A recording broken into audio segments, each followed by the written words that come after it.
Մի քանի տարի առաջ նայում էի փաստավավերագրական ֆիլմ, մոտ ժամ ու կեսանոց, հանցագործ աշխարհի մասին։ Խոսվեց նաև հայ հանցագործների մասին՝ Սովորավ, Թիֆլիսեցի Գրանտիկ, Օհանով եղբայրները Բաքվից։ Պատմում էին հիմնականում երկու ռուս ծերունիներ, որոնք համարյա բոլորին ճանաչել էին։ Ծերունիներից մեկը մի հետաքրքիր բան ասաց. ասաց, իսկ դուք գիտեք, որ օրենքով գող արտահայտությունը մինչև 61-62 թվականը չի եղել, պարզապես գող էր։ Բայց ոստիկանները գիտեին, որ գողերը բաժանվում են երկու մասի,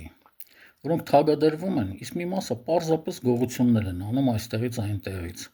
Եվ օրենքով գող արտահայտությունը հենց սովետական միլիցիան էլ հորինեց եւ նետեց հենց գողական աշխարհ։ Հանցագործ աշխարհն էլ շատ հեշտ խայծը վերցրեց եւ դրանից հետո արդեն բավականին հեշտ էին տարբերում ոստիկանները, ով է թագադրվում եւ ով է պարզապես ինչ-որ այստեղից այնտեղից բան գողանում։